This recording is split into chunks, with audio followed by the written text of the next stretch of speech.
За энэ хичээлээрээ commodity features-ийн талаар маш ерөнхий ойлголт өгөх болно. Группийн уулзалтаар commodity features-ийн талаар товчхон ярьсан байгаа. Одоо энэ бичлэг дээр зарим нэг зүйлүүдийг бага зэрэг дэлгэрүүлэлд оруулсан.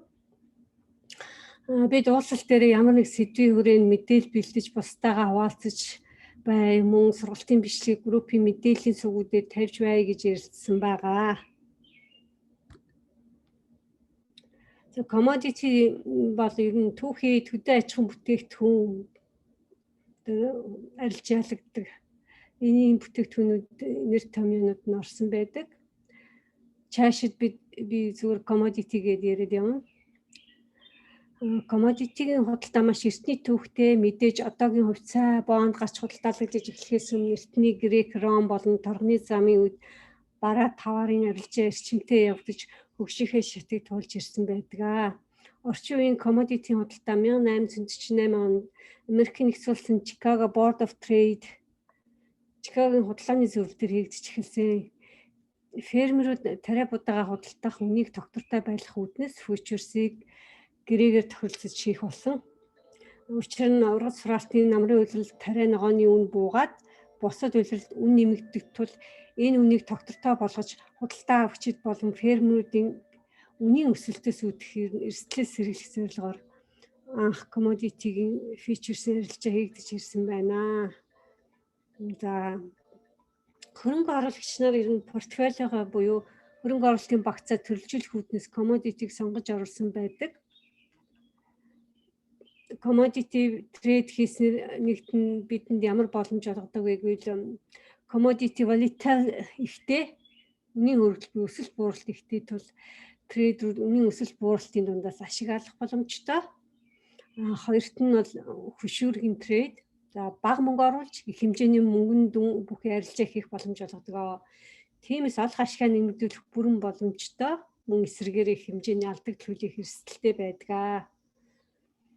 За гуравт нь ер нь 7 хоногийн 5 өдөр 24 цаг цагийн турш арилжаа хийх боломжтой тул энэ цагийн боломж нь ер нь commodity трейдерүүдэд тогтмол трейдээ хийх ихээхэн боломжийг олгож өгч чаддаг. За дөрөвдүгээрт нь бол ер нь commodity бол стокуудтай адил маркетыг ер нь дагж хөдөлдөг. Харин эсрэгээрээ одоо бонд стокууд унаж байхад одоо өсөж байдаг. Тиймээс хөрөнгө оруулагч бас трейдерүүд өөрийн портфолиогоо рискийг эрсдлийг одоо багасгах үүднээс commodity-г тогтмол оруулж байдаг. Тавдах нь инфляцийн эсрэг хэрэглэхэд тохиромжтой. Учир нь эдийн засгийн хямрал болон байгалийн гамшиг дайн зэрэг эдийн засагт нөлөөлж мөнгөний худалдаа авах чадварыг бууруулснаар инфляцид нөлөөлдөг. Энэ үед харин commodity үн өсөж байдаг тул эдгээр эрсдлээс хамгаална. За commodity-гийн special characteristic буюу гол шин чанар нь бол ер нь үнэ commodity-гийн үн бол эрэлт нийлүүлэлтээр тогтож байдаг. Жишээ нь ургац сураах цагаар нийлүүлэлт их байдаг тул үн буугаад бусад үйлрэлд арай үнэтэй бас байдаг, тогтворчдөг. Ер нь үер ус ган гачиг болж ургац алдсан жилд нийлүүлэлт багасж үн одоо илүү өндөр өссөн байдаг. Мөн мал аж ахуйн малын гоц халдварт тахал зэрэг гарсан тохиолдолд махны үн бас нийлүүлэлт багасч махны үн өсдөгөө. Ер нь өшөө бас олон шалтгаанууд дээр гэж ярих юм бол одоо дэлхийд даяарчлагдж байгаа болон техник технологийн дэвшлийн улмаас одоо их хэмжээний бараа бүтээгдэхүүн нийлүүлэлт ирдэг. Гадны ч бас орнуудаас энэ үед бол ер нь commodity-ийн бүтээгдэхүүнүүдийн үн багасах зүйлд нөлөөлж байдаг. Зарим тохиолдолд ер нь тухайн жил үйлдвэрлэл их нэмэгддэг. Үйлдвэрлэл нэмэгдэх тусам одоо түүхийдийн үн өснө. Жишээ нь автомашины үйлдвэрлэл их явагдах тусам төмөр зэсийн үн өсөх гэх мэтчлэн нөлөөллүүд commodity дээр илүү гарч ирдэг.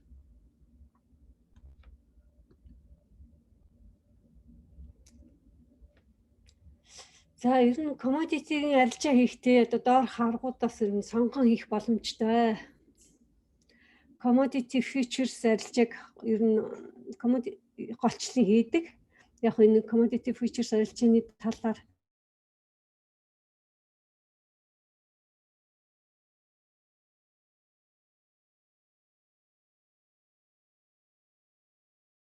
Пакистан хүл явсан юм.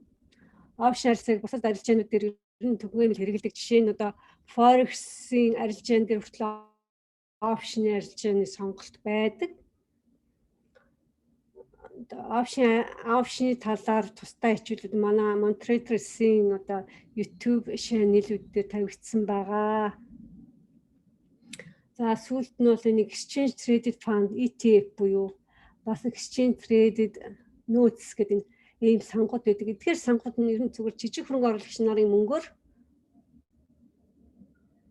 томоохон ер нь портфолиогоо үүсгээд commodity дээр хөрөнгө оруулдаг. Сангууд ер нь commodity futures авахаас гадна commodity секторт ордог компани хувьцааг авсан байдаг. Яг таны зүгээс бол сангуудыг сонгосноор та багахан хөлс төлөөд мэргэжлийн хөрөнгө оруулагч нараас өөрийн портфолиогоо удирдуулах тул эрсдлээрээ байгаа байна. Сүүлд нь commodity-ийн секторт ордог ер нь хувьцааны компаниудын хувьцааг аавна гэсэн үг л дээ. Жишээ нь газрын тосны хувьцаа авъя гэхэд Chevron компани хувьцааг одоо авч болно.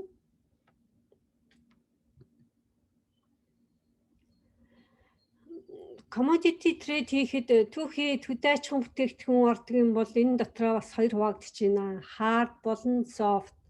За hard гэдэгт нь байгалийн баялаг, уул уурхай, алт олборлолт, couch газрын тос орж байгаа бол soft гэдэг дээр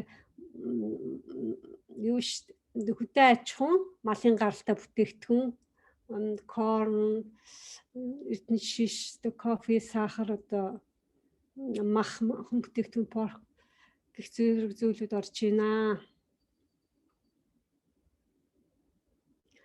Ер нь hard ангилал дээр нь одоо дэлгэрүүлж хэлэхэд бол яг hard ангилалд орж байгаа бүтээгдэхүүнүүд нь ер нь тухайн орны эдийн засгийн байдал болон дэлхийн зах зээлийн дээрх эрэлт мөн байгалийн баялагын олборлтын хэмжээ зэрэг шалтгаалж ер нь эдийн засгийн тогтвортой байх хэсэг нь хамаарч байдаг.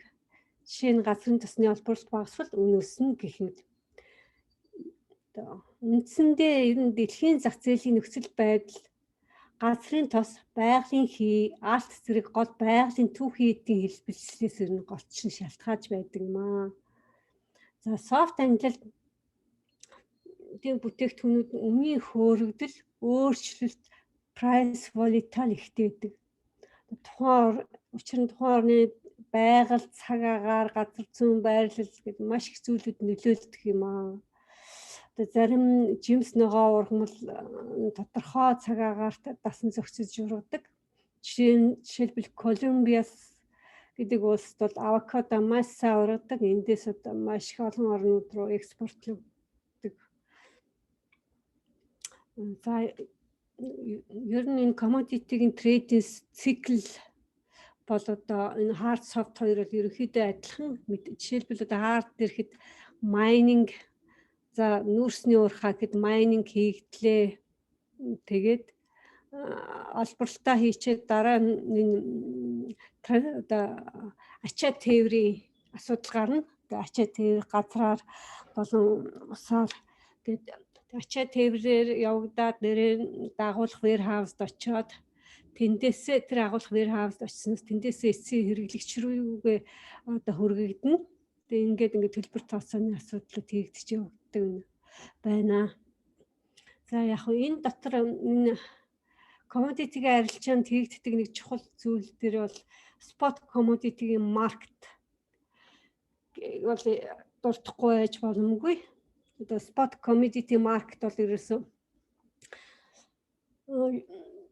ер нь компани болон аж ахуйн нэгж трейдерүүд түүхийн эд бараагаа одоо богино хугацаанд одоо юугаа арилжаагаа хийгээд худалдаа авах, худалдах ч гэд тэгээд delivery хүргэлтээ бас богино хугацаанд хийх тохиолдолд илүү их төлхөө ашигладаг. одоо томоохон бизнесийн байгууллагууд аж ахуйн нэгжүүд спот маркетыг бол галчлан ашигладаг. Жишээлбэл одоо байгалийн гамшиг вирусны аюулаас шалтгаалаад ургац алдах үед түүхийд барааны хомсдолд ордог.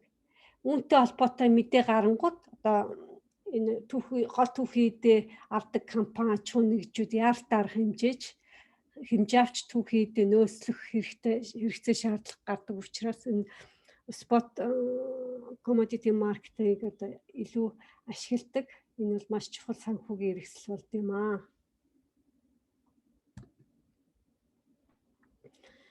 За futures гэдгийг яг ерөнхий ойлголт маягаар тусдан зүгээр хэлэхэд бол futures-ийн маркет маань анхлан хөдөө аж ахуйн бараа бүтээгдэхүүн арилжах зорилготой үүссэн боловч сүүлийн үед одоо санхүүгийн active futures буюу индексийн одоо stock index future гэж гадаад валютын буюу forex-ийн currency market буюу мөн interest rate product буюу хүүний futures гэх мэт энэ зүйлүүд амгаалах болсон.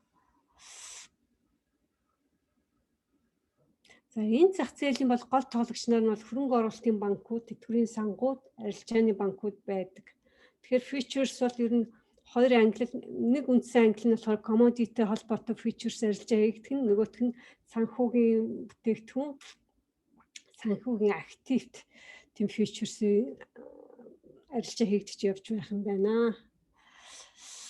За futures-ийн гэрээний үнийг тогтохдоо энэ талууд futures худалдаа хүслээ брокероор дамжуулан гэрээ байгуулан хийдэг бөгөөд гэрээнд үн тогтсон үнээр bid price худалдаа аваад цааш нь өөр нэг худалдаа авчид илүү өндөр үнээр худалдахгүй ask price үйл ажиллагаа юм. Ер нь futures-ийн гэрээнд оролцогч талууд өөрийн брокер дээр данс нээж уг дансандаа futures-ийн гэрээний үнийн дүнгийн 10 хүртэлх маржиныг байрлуулдаг бөгөөд гэрээ эзэмшигчийн ашиг алдагдлыг брокер уг маржин дансанд хяналт тавьж гүйлгээ бүрийг зохицуулдаг. Futures-ийн үнэлгээг тогтоохдоо тухайн бараа бүтээгдэхүүний одоогийн ханш эрсдэлгүй хүний төвшин хугацааг хамааруулан авч үздэг. Эндээс futures-ийн үнэлгээг томьёолвол доорх байдлаар томьёолж гаргасан байна.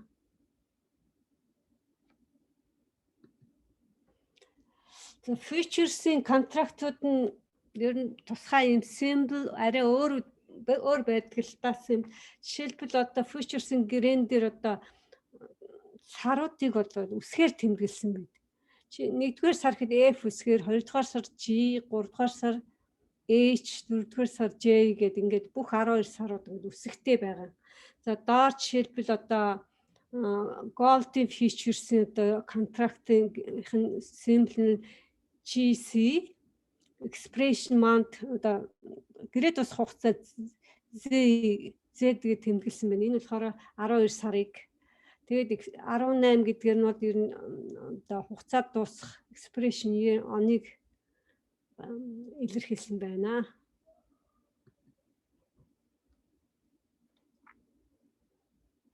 За commodity-гийн арилжаа хийхэд хамгийн түгээмэл ашигладаг зүйл бол futures-ийн арилжаа юм. Commodity futures-ийн одоо жишээлбэл үнийн өснөгтийг зүгээр жишээ болгоод энэ дээр тавьсан байна. Жишээ нь одоо 10,000 баррел тусыг $45-аар 30 хоногийн хугацаатаагаар авахаар гэрээгээр тохирсон. Гэрээний төгсгөл чи бит бараг хүргэж өгөөгүй. Гэвч чи гэрээгээ өөр нөхцөл байдлаар спот худалдааны нөхцлөөр хаах болно. Энэ ингэж жишээлж хэлэхэд жишээлбэл чиний гэрээ дуусах өдөр чи гэрээгээ хаагаад одоогийн 10,000 баррел тосоо зах зээлийн үнээр зарнаа. Хэрэг спот үн чиний авсан $45-аас илүү үнэтэйгээр хаагдах бол чинь дундаас ашиг хүртэнэ. Хэрэг бага үнэтэй бол чи алдагдал хүлээнэ. Өөрөөр хэлбэл чи futures-ийн гэрээгээр газрын тосны арилжаа хийхээр болвол спот үн эсвэл ашиг олон гол нь гэрээ дуусах чи option нөгөө position хаасан байх хэрэгтэй байдаг гэж нэг тийм мэдээлэл маягаар хэлэхэд юм байна. За commodity futures бол ер нь үндсэн 5 ангилал ерөнхийд нь хуваагдж байгаа. За нэгдүгээрт нь энэ grains futures гэдэг одоо үр тариа хоёрт нь metal features, гуравт нь energy, эрчим хүчийн features, soft features, livestock features одоо мал аж ахуйн гаралтай бүтээгдэхүүний features. За энэ grain үр тариа гэхэр чи одоо corn, soybean, rice, oat, ovios одоо эрдэнэ шиш ингээд шар буурц гэл. Одоо metal гэхэр чин юу вэ? Алт, мөнгө, зис одоо хөнгөн цагаан, алюмиум, платинум цагаан, зинк, цайр гэх мэт одоо бүтээгдэхүүнүүд байд юм байна. За energy одоо эрчим хүчний features гэхэр чин энэ одоо юу heating oil, энэ crude oil гэдэг энэ одоо байгалийн одоо шатах тусах материал энэ одоо бүх төрлийн тийм эрчим хүчтэй холбоотой зүйлүүд орж байна. За энэ soft features гэдэг дээр хүн давуу, кофе, сахар, за livestock features буюу одоо мал аж ахуйн гаралтай features болохоор бүх төрлийн амтны мах бүтээгдэхүүнүүд орж байна. За энэ дээр бол commodity-гийн нөгөө юу арилжаан дээр нэг хоёр гол чухал зүйл авч үзэхэд бол энэ cash settlement буюу physical delivery хоёрын нэг ялгаа сайн анхаарч арилжаа хийхдээ анхаарч явах хэрэгтэй. За cash settlement-ийг одоо сонгосон арилжаан дээр болохоор commodity дээр ихэвчлэн option болон futures-ийн арилжаа хийхэд голчлон энэ одоо бэлэн мөнгөний төлбөр одоо дээр cash settlement дээр хийдэг гэсэн. Энэ одоо чөлөөтэй зарах, худалдан авах боломжийг олгодог. За physical delivery болохоор clearing agents болон clearing broker-уудаар дамжин хийгддэг. Олон төрлийн нэмэлт зардлуудтай одоо хүргэлт зам дээр брокерийн төлбөрүүд гэх зэргүүд нь орж явдаг.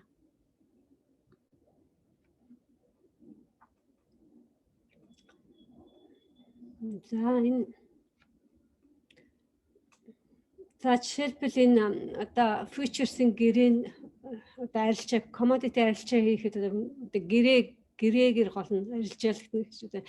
Гэрээний хэмжээ одоо нэг гэрээнд одоо юу ямар хэмжээтэй ямар бүтээгдэхүүн ордог вэ гэдэг дээр жишээлбэл одоо энэ үр тарианы юм дээр corn features гэдэг дээр 5,000 буш нэг гэрээний хэмжээнд дотор нэг гэрээ гэхэд 5,000 буш corn орж ийн гэсэн үг л дээ. Тэгээ энэ үн центр хэмжигдэд явж байна. За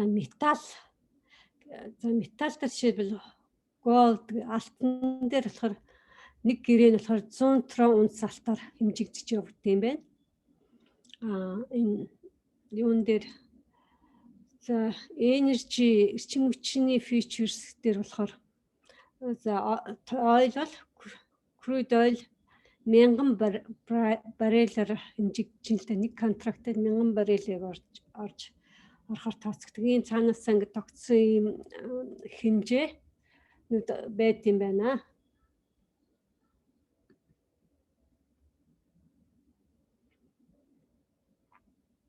За энэ зүгээр гэрээний ер нь тухайн commodity-ийн бүтээгдэхүүний талаар ингээд гаргасан лист байна л да. Одоо энэ хамгийн нэгдүгээр одоо жишээлбэл soybean oil, simple bio гэж бичээд exchange CBOT гэж энэ болохоор Чикагогийн худалдааны зөвлөл Chicago Board of Trade гэдэг энэгээр арилжаалагдчихж байгаа юм байна.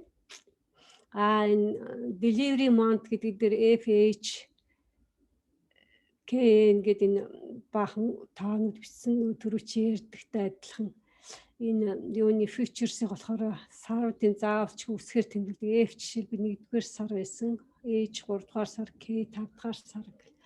Энэ 7-р сар, 8-9 сар, 10-р сар гэдэг нэг ийм сарууд delivery-г хийгднэ гэдэг. Mini tick. За tick-ийн талаар mini tick value-гийн талаар энэ зөв дараагийн хуудсан дээр тайлбарлая.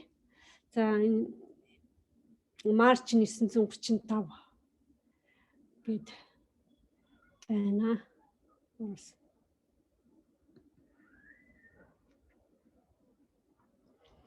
За crude oil хар алт буюу байгалийн гаралтай шатах тасах материал дизелийн түлш.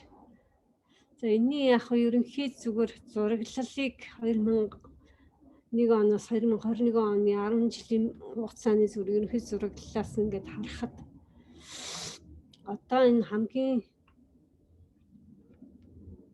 за сүүлийн 2015 онд 100 хүрчээсэн газрын тос 2000 энэ юу яасан огцон буураад бүр 50 руу ингээд 50-аас доош бүр ингээд 50% доош ингээд огцон ингээд буусан харагдаж байгаа. Энэ одоо юунд нөлөөлсөн байдаг вэ гэхэр чинь тэр үед одоо Америк долларын ханшил өссөн. Тэр мөн ОПЕК-ийн орнууд гэж байгаа л да одоо газрын тос шатах тасах материалын үйлдвэрлэдэг олборлдог газрууд. Тэр орнууд бол сүүл тэр үед Ганатад уулзаад газрын тос олборлолтынхаа хэмжээг багасгахгүй. Энэ хэмжээгээр олборлолтоо оруулнаа гэдэг нэг тийм шийдэл төрсэн.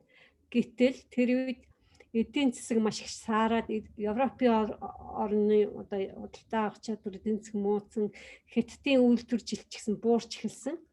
Тийм учраас одоо эрэлт одоо багассан учраас гэхдээ нийлүүлэлт одоо олборлолт нь хэвээр байсан учраас ингээд үнэ ингээд огцон ингээд эрэлт багассан юм бол бүхэл бүтэн 50%-аас ингээд унсан байгаа 2015 онд.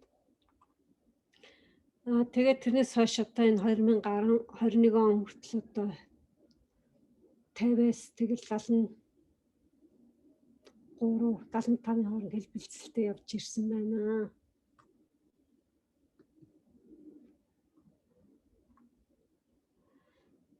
За энэ болохоор Live Cattle Futures гэх. За амьд одоо махчилж орчуулах юм бол амьд малын мах 6-аас 9 сарын хугацаанд тэжээгээд 1000-аас 1300 паундын жинтэй нэдэлж хүнсэнд хэрэглэхэд бэлэн малын мах буюу үхрийн махыг commodity futures-аар арилжаалдаг болсон юм баамаа.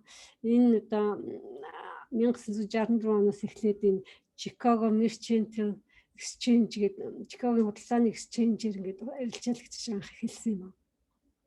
Одоо non-storable commodity futures product-та багтдаг агуулга хадгалагдаагүй commodity бүтээгдэхүүн. За энэ яг энэ зүгээр бас 2003 оноос 2021 он хүртэлх одоо энэ Live Cattle Futures-ийн үнийг ингээ харахад энэ одоо энэ ер нь Live Cattle-ийн Futures-ийн үнд одоо юу хэлүүх нөлөөлдөг вэ гэхээр энэ одоо малын одоо гаралтай өвчин тахал хэрвээ гарсан үед одоо тухайн орноос экспортлж байгаа импортлж байгаа одоо махандаа одоо хориг тавих үед махны лeel багасаад үнэ өсөх тохиолдол гардаг.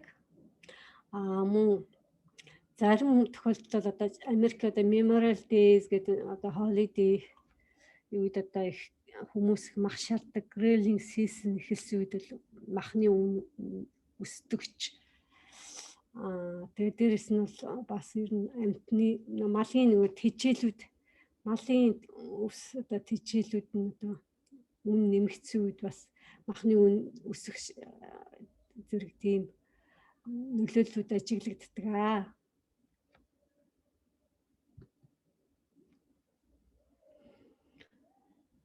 За энэ дээр бол юу одоо cattle futures одоо үн одоо гэрээнийх нь тодорхойлтыг одоо хүснэгтэн маягаар харуулсан байна л да. Одоо contract assembly, contract 40,000 LP одоо нэг мах 40,000 LP нэг контрактт орж байгаа юм. Тэгээд тэр trading exchange CME Globix гэдэг энэ болохоор энэ electronic Globix нь electronic platform энэ одоо юугаар ер нь exchange-ээр их малын мах одоо айгүйх арилжаалагддаг. Тэгээд trading hours 8:30-аас 1:30 гээд За tick value гэхэр чинь 4-1 цент нь $10 гэдэг. За энэ хажууд нь одоо хамгийн бага tick value-нуудын одоо зарим маркетуудын бүтээгдэхүүн дээр энэ үнүүдийг ингээд гаргасан байна л. Жишээлбэл E-mini S&P 500 болохоор 12.50 гэж бичсэн байна. Энэ юу гэсэн үг вэ гэвэл хэрвээ E-mini S&P 500 futures-ийн контрактыг 1411-ээр авлаа. Нэг контракт. Тэгэхээр энэ контрактын үнэ бага зэрэг өсөө зүгээр 1411.25 цент. Одоо 25 центээр өслөө гэж байна шүү. Болох үед нь чи зарах юм бол энэ 25 центийн өсөлтөн дээр л чи $12.50 ашиг хийлээ л гэсэн.